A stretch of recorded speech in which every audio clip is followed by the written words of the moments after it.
한상원의 스포츠.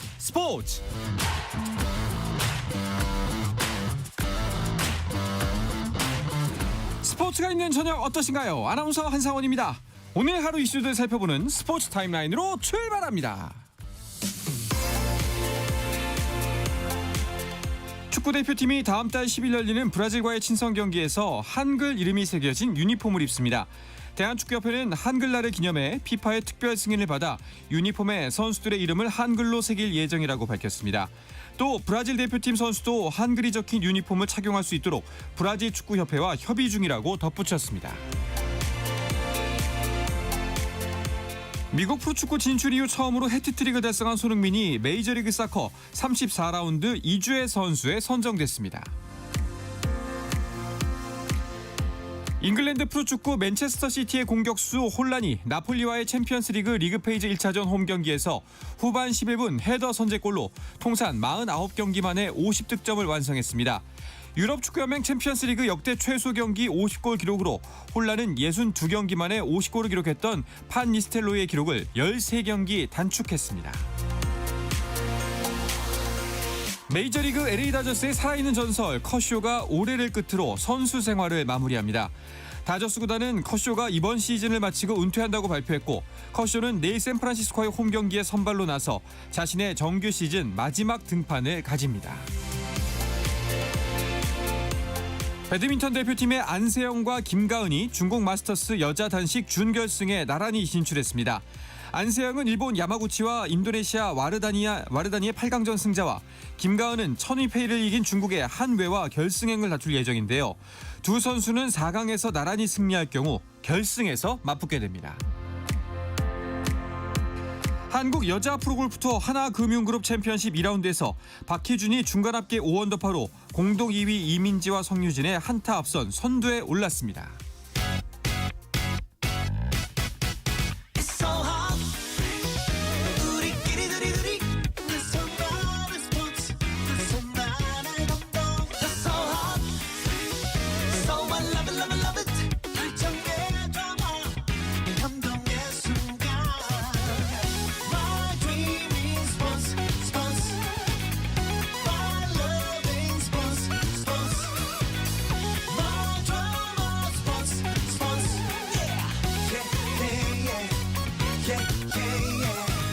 스포츠.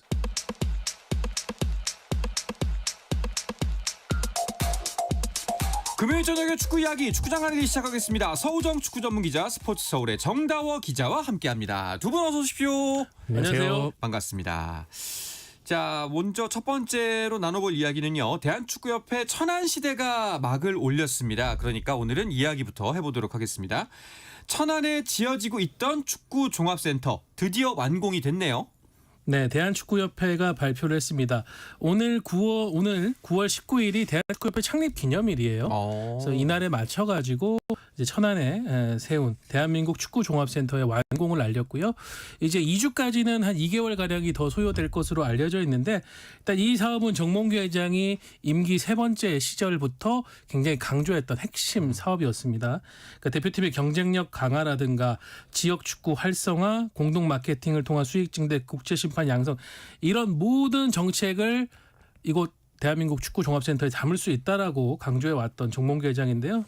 이제 총 사업비가 대한축구협회가 1,800억 원을 댔고요. 또 이 지역인 천안시가 2,200억 원을 내서 총 4천억 원의 사업비가 들어간 엄청난 사업입니다. 네. 메인 스타디움, 숙소, 실내 축구장, 11면의 축구장 그리고 사무동 이런 것들을 포함해서 47만 제곱미터로 이전에 썼던 파주 NFC의 4배에 이르는 규모입니다. 야, 진짜 어마어마한 시설이 생겼는데 그런데 풀어야 할 숙제는 아직 남아 있는 것 같아요.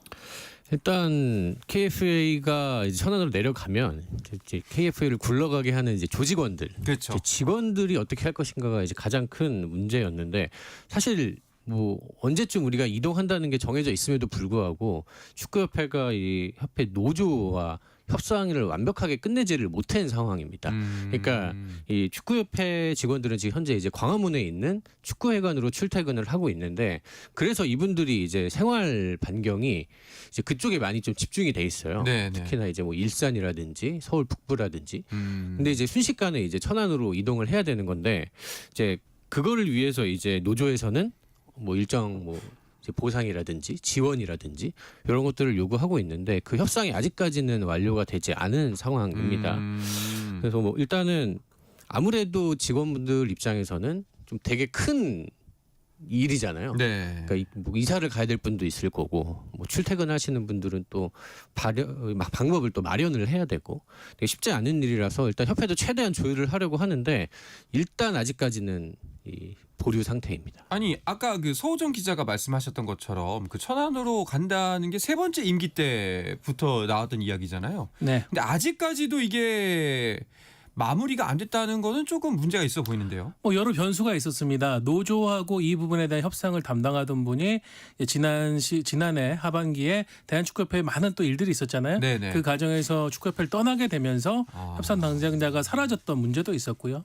그리고 이제 노조 측의 입장은 KFA가 좀 이 문제에 대해서 굉장히 소극적이다라는 네. 일관된 입장을 보이고 있어서 지금 축구회관 쪽으로 가면은 이제 근무 쫓기를 입고 이 부분에 대해서 강한 반대 의사를 표현하는 협회 직원들을 볼 수가 있습니다. 네, 알겠습니다. 자, 그리고 대표팀 이야기도 잠깐 해보자면요. 피파 랭킹이 새롭게 발표가 됐는데 우리가 현재 순위를 유지했네요. 네, 23위 네. 유지를 했고요. 1위, 2위의 변화가 있습니다. 1위가 스페인이고요. 2위가 프랑스고 아르헨티나가 3위로 내려갔습니다. 아시아에서는 일본이 19위. 우리보다 위에 있고요. 이란은 21위입니다.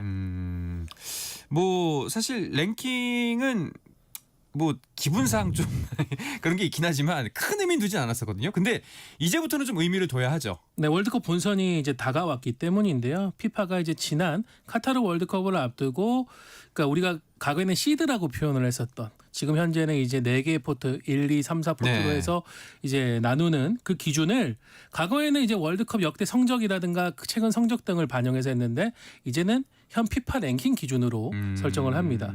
그렇게 된다면은 대한축구협회가 지금 우리 대표팀이 48개국 체제인 북중미 월드컵에서 조금 유리하다고 할 수 있는 이 포트 안에 들어가려고 하면은 피파 랭킹을 24위 안으로 유지시켜야 된다는 거거든요. 네. 근데 현재 23위 성적을 오는 10월까지 유지하는 것이 이 목표를 위해서는 굉장히 중요한 조건입니다. 그렇군요. 자, 근데 이 피파 랭킹 평가전을 통해서도 변동이 있습니다. 우리가 10월에 상대할 팀 중에 한 팀이 브라질이잖아요. 근데 솔직히 이길 확률은 높지 않지 않습니까?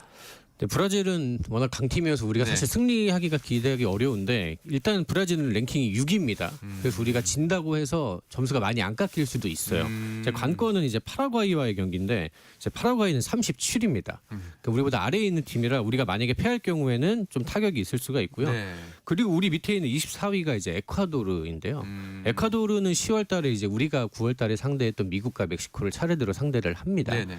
그래서 에콰도르가 우리가 이제 5점 차인데 만약에 에콰도르가 두 팀을 다 이겨버리고 우리가 잘못되면 역전이 나올 수도 있을 것 같습니다. 그러면 일단은 뭐 브라질, 파라과이 둘 다 일단 잘해야겠지만 파라과이 전에서 특히 좀 신경 써야 될 것 같고 11월에 펼쳐질 A매치는 포함이 안 되는 거예요? 네, 피파에서 설정한 그러니까 이번 북중미 월드컵의 포트 설정의 기준은 오는 10월 피파 랭킹입니다. 그러니까 10월 경기까지만 산정을 한 랭킹으로 그걸 갖고 기준으로 해서 12월에 미국 워싱턴 DC에서 열리는 본선 조 추첨대에 포트 배정을 하겠다는 것이죠. 알겠습니다.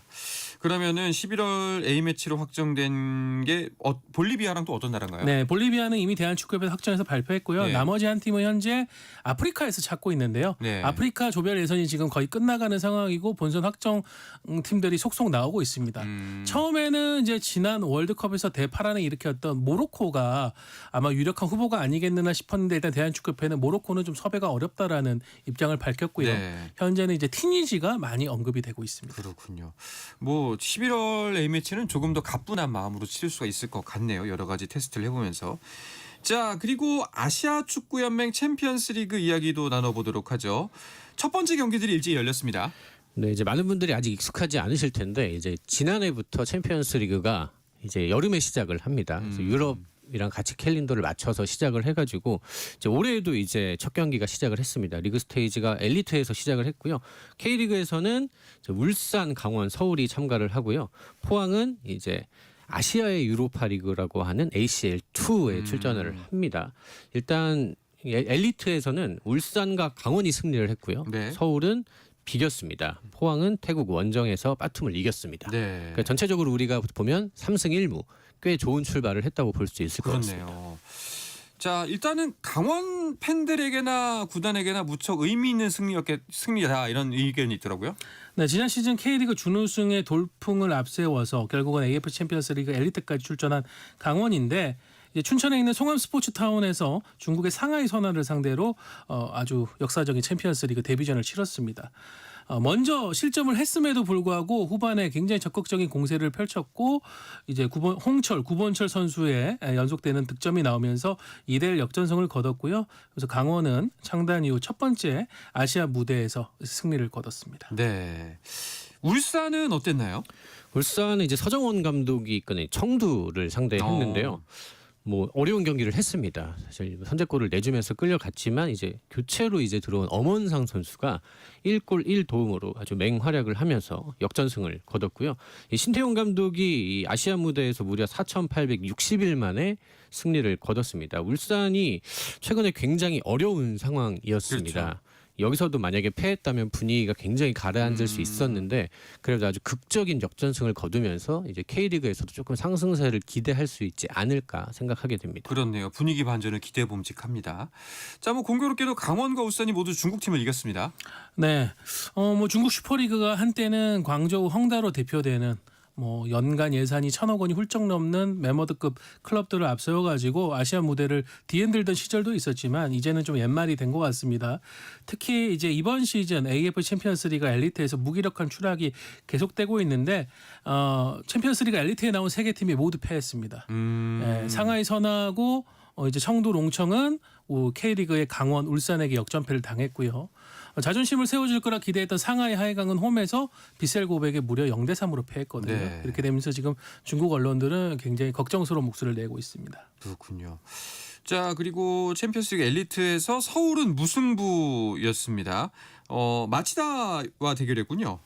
일본 원정을 다녀왔는데요. 네. 뭐 경기 내용도 그렇고 뭐 결과도 그렇고 좀 쉽지 않았던 것 같습니다. 뭐 기본적으로 울산, 강원도 마찬가지지만 서울도 이제 지금 K리그 1에서 파이널 A 진출 싸움을 하고 있기 때문에 그렇죠. 일단은 K리그에 조금 더 힘을 주는 상황이라 챔피언스리그에서는 일단 버티자라는 좀 생각이 많이 강한 것 같습니다. 그래서 로테이션을 좀 많이 실시를 했는데 아무래도 그래서 그런지 조금 어려운 경기를 했고요. 그래도 원정에서 지지 않았다는 점은 서울 입장에서 꽤 만족할 만한 결과일 것 같습니다. 네. 포항의 경기는 어땠는지 간략하게 말씀해 주실 수 있을까요? 네, 포항은 이제 태국 원정에 나섰습니다. 네. 빠툼과의 경기였는데 박태하 감독이 가감하게 주전들 대부분을 이제 포항에 남겨두고 젊은 선수들 중심 그리고 이제 부상에서 들어온 베테랑 선수들을 거기에 추가하면서 이 태국 원정에 나섰는데 영건 이동엽 선수의 결승골로 1대0 승리를 거두면서 박태하 감독이 원했던 목적을 달성하고 포항은 돌아오게 됐습니다. 네, 그렇군요. 자, 뭐 일단은 아까 말씀하셨던 것처럼 울산, 강원, 서울 모두 K리그 1에서 중위권에 머무르고 있기 때문에 사실 지금 스플릿을 앞두고 좀 신경을 써야 하는 시기여서 챔피언스리그에 올인할 수는 없는 상황이긴 합니다만 그럼에도 불구하고 뭐 일단 명예는 당연하고요. 또 뭐 경제적 이익도 무시할 수 없는 대회잖아요, 사실. 아까 전에 뭐 포맷이 달라졌다고 말씀을 드렸는데 네. 가장 큰 변화는 상금의 규모입니다. 일단 참가만으로도 이제 80만 달러, 그러니까 11억 원 정도 되거든요. 그 돈을 확보를 하고 이제 리그 스테이지에서는 승리할 경우에는 이제 10만 달러를 받습니다. 그러니까 지금 환율로 따지면은 그 정도 받는 건데 그래서 선수들한테는 그게 오히려 동기부여가 굉장히 강해요. 네. 왜냐면은 이제 뭐 모든 구단이 그런 건 아니겠지만 강원 같은 경우는 거기서 1억은 선수들 이제 수당으로 나누고 네. 구단에서 나머지를 가져가겠다라는 정책을 세웠거든요. 최소한 몇백만 원씩 가져가는 네, 거잖아요. 그래서 선발로 뛴 선수들은 이제 몇백만 원씩 가져가니까 동기부여가 되게 강해요. 근데 정작 주전급 선수들은 거의 뛰지 못하는 굉장히 좀 아이러니한 상황이긴 한데 그러네요. 뭐 일단은 지금 당장의 K리그 1이 급하니까 뭐 구단 입장에서 어쩔 수 없는 것 같은데 그럼에도 불구하고 뭐 강원과 울산은 승리를 했으니까 아주 두 마리 토끼를 잡았다고 할 수 있을 것 같습니다. 네, 알겠습니다. 자, 지금 말씀드렸던 팀들은 곧바로 주말에 있을 K리그 1 30라운드를 준비하게 됩니다. 이 이야기는 잠시 쉬었다가 와서 더 자세하게 나누도록 하겠습니다.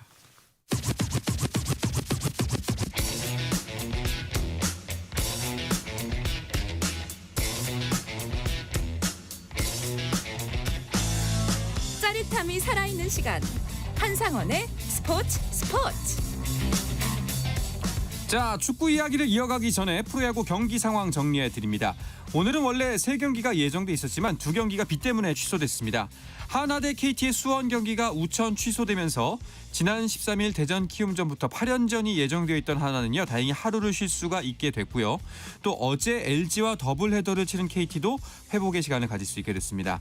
또 그리고 인천에서 열릴 예정이었던 두산 대 SSG의 경기도 우천 취소가 되면서 이 경기는 예비일인 22일로 편성이 됐고, 내일 이어지는 두 팀의 대결에서는 오늘 선발이었던 최민석과 화이트가 그대로 선발 마운드에 설 예정입니다. 자, 한편 롯데와 NC의 경기는 예정대로 열리고 있는데요. 가을 야구를 위해서는 물러설 수가 없는 두 팀의 대결입니다.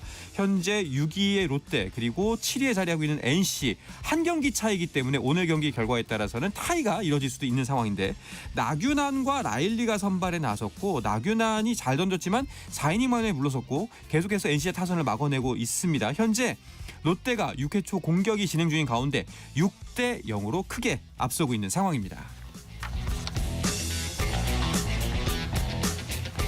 금요일 저녁에 축구 이야기 축구장 가는 길 이어가겠습니다. 스포츠 서울의 정다워 기자, 서우정 축구 전문 기자와 함께하고 있습니다.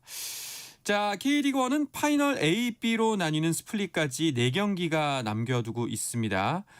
매 경기마다 결승전 같은 마음인 팀들이 꽤 있을 텐데요. 먼저 순위표를 짚으면서 현재 스플릿 판도를 짚어보도록 하죠.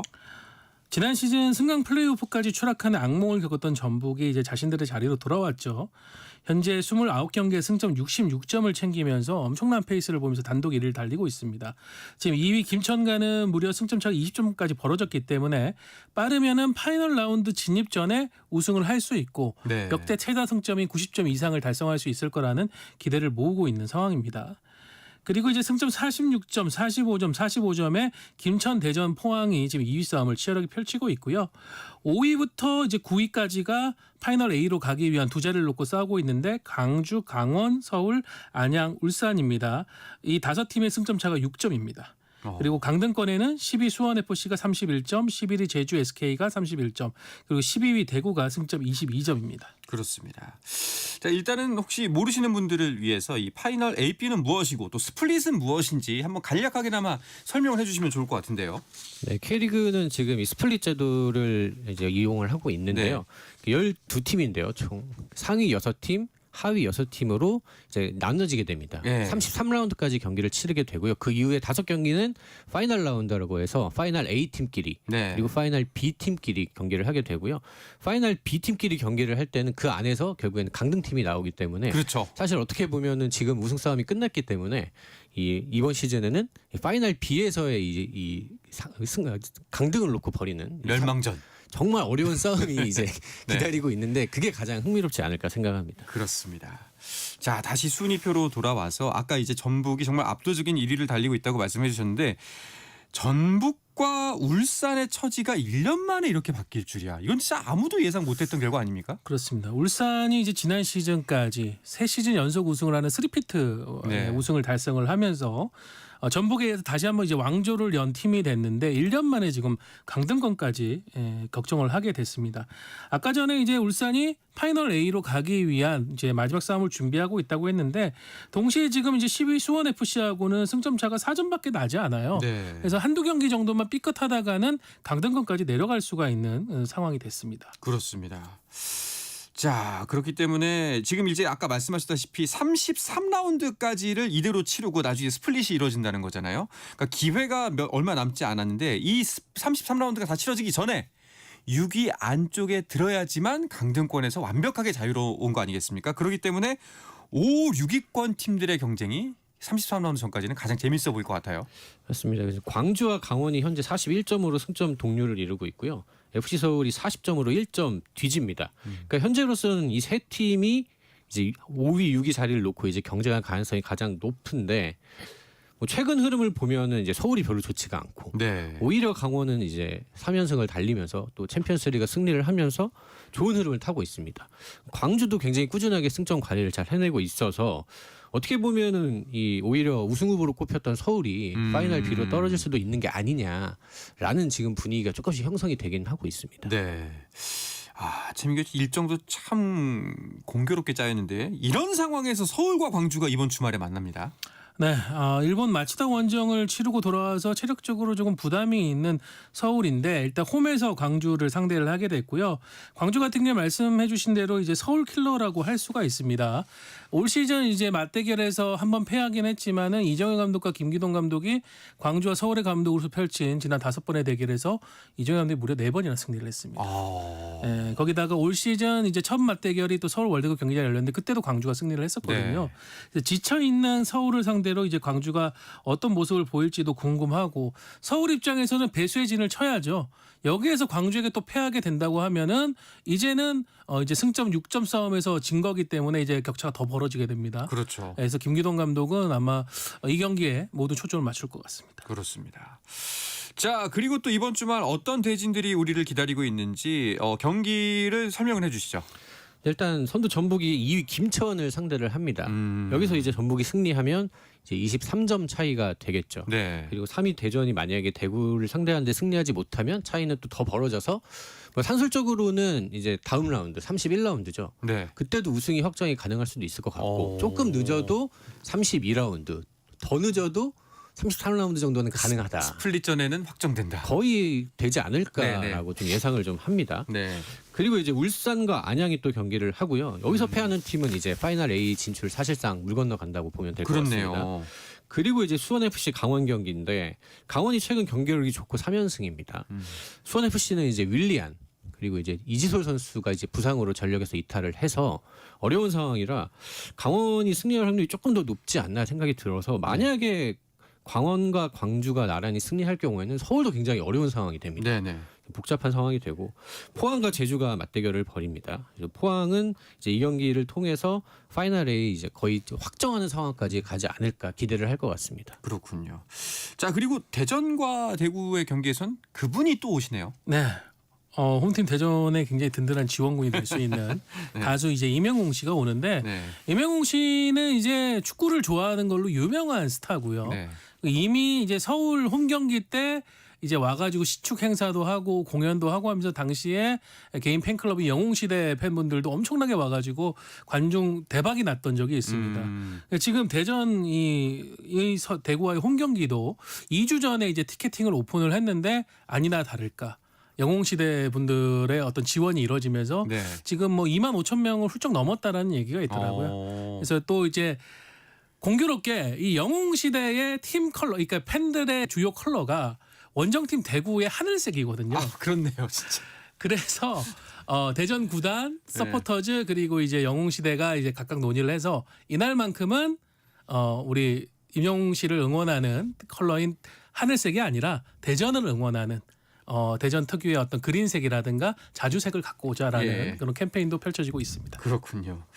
임영웅 씨 팬들 입장에서는 노래도 들을 수 있고 모습도 좀 더 가까이서 볼 수 있고 여러모로 콘서트보다 훨씬 더 수월한 티켓 경쟁이 아닐까 싶어요. 그러니까 임영웅 씨가 서울 그때 이제 홈 경기 때도 그랬는데 일종의 이제 팬들과 함께하는 뭐 봄 소풍, 가을 소풍 이런 느낌으로 이제 축구장을 방문을 하고 있거든요. 그래서 이제 많은 팬분들도 축구 팬뿐만이 아니라 임영웅 씨 개인 팬분들도 많이 몰릴 것 같습니다. 그렇습니다. 이렇게 해서 또 축구 팬이 늘어나면 또 좋은 거죠. 자, 그럼 이번에는 K리그 2 이야기도 넘어가 보도록 하면요. 안산의 이관우 감독이 계약 해지가 됐네요. 네, 어제였습니다. 안산에서 18일에 이관우 감독과의 계약 해지 발표를 했는데요. 뭐 사실 계약을 해지할 만한 상황이기는 합니다. 최하위에 머물고 있고 또 최근에 이제 8연패를 당하고 있습니다. 그래서 이 8연패라는 게 말이 8연패지 거의 2달 이상 거의 못 이기고 있다는 거거든요. 그러니까 승이 없는 게 아니라 8번 졌다는 거잖아요. 네, 예. 그러니까 무승부도 없고 예. 계속해서 지니까 뭐 사실 결별을 할 만한 명분은 되는데 이제 문제는 이제 협상 과정인데 내년까지 계약이 돼 있습니다. 네네. 그래서 이제 보통 이제 계약서에는 이제 중도에 계약 해지를 할 경우에는 이제 뭐 내년 연봉을 이제 줘야 되는 그런 조건인데 네. 안산 구단과는 아직 감독과 이 원활하게 협의가 되지 않는 상황인 것 같습니다. 그래서 좀 여러 가지 이야기가 흘러나오고 있는데 사실 이거는 뭐 계약을 따라야 하는 게 사실 맞기는 해서 좀 어떻게 해결이 될지는 모르겠는데 또 혹시라도 이제 시끄럽게 되지 않을까라는 걱정을 하시는 분들도 좀 많더라고요. 네. 안타깝습니다. 뭐 우리도 그렇게 해서 클린스만 감독님 돈 주고 있으니까요. 뭐 계약은 계약이니까 어쩔 수가 없다. 뭐 그만큼 이제 네. 감독 선임은 선수단 구성에서 가장 큰 어려운 선택이니까 네. 신중해야 된다라는 얘기이기도 하겠죠. 그렇죠. 자, K리그 1이 강등권 경쟁에 눈길이 간다면은 K리그 2는 승격 경쟁에 눈길이 다 쏘이기 마련입니다. 자, 상위권 순위가 궁금한데요. 어떻게 펼쳐지고 있나요? 네, K리그2 선두는 역시 인천입니다. 2위 수원보다 승점 10점이 앞서 있고요. 지난 천안 원정에서 4골을 먼저 넣는 역시 날선 창을 앞세워서 다이렉트 승격에 청신호를 켠 상태입니다. 수원도 이제 지난 라운드 천적 서울 이랜드를 모처럼 꺾으면서 기세를 다시 올렸고 팀도 좀 재정비가 된 상황이고요. 3위부터 이제 8위까지 굉장히 또 치열한 이 K리그2 플레이오프로 가기 위한 경쟁도 펼쳐지고 있는데 3위 부천이 48점이고요. 그리고 8위 김포가 43점. 순위가 무려 6계단 차이인데 5점밖에 차이가 안 납니다. 네. 이 안에 있는 팀들이 부천, 김포 외에도 부산, 전남, 성남, 서울이랜드거든요. 이 팀들은 모두 지금 다음 시즌 승격 가능성을 안고 마지막 열전을 펼치고 있습니다. 그렇습니다. 자, 여기도 점점 더 치열해질 수밖에 없는데 이번 주말에 30라운드가 펼쳐집니다. 어떤 대진이 우리를 기다리고 있죠? 근데 20일에는 수원 삼성과 경남이 맞대결을 하고요. 부천 서울 이랜드 그리고 성남 충남 아산 인천과 김포가 대결을 합니다. 21일에는 안산과 충북 청주 천안과 화성 그리고 부산과 전남이 맞대결을 벌입니다. 네. 뭐 가장 눈길이 가는 경기 있다면 어떤 경기들이 있을까요? 역시 인천과 김포의 대결인데요. 지난번 이제 김포 솔터 축구장에서 펼쳐졌던 맞대결, 인천이 극적으로 이제 마지막 라스트 미니골 넣으면서 비겼는데 그때 너무 많은 부상자들이 속출하고 또 김포 박동진 선수와 인천 코칭 스태프 간의 갈등, 충돌이 벌어지면서 이게 굉장히 격화가 됐습니다. 이제는 이제 인천 홈으로 가서 펼쳐지는데 과연 그 분위기를 얼마나 좀 냉정하게 누르면서 두 팀이 올라가기 위한 승점 3점을 챙길지 지켜봐야 되겠습니다. 알겠습니다. 자, 이번 주말에도 다양한 축구 경기들이 펼쳐지는데요. 언제 그랬냐는 듯이 비도 오고 또 날씨가 꽤 쌀쌀해졌습니다. 건강 잘 챙기시면서 즐거운 주말 보내시기 바랍니다. 이야기를 끝으로 금요일 저녁에 축구 이야기 축구장 가는 길은 마치도록 하겠습니다. 서우정 기자, 정다워 기자와 함께했습니다. 두 분 고맙습니다. 감사합니다. 네, 주말 스포츠는 저녁 9시 20분부터 함께 하실 수가 있고 저는 월요일 저녁 8시 30분에 돌아오겠습니다. 한상원의 스포츠.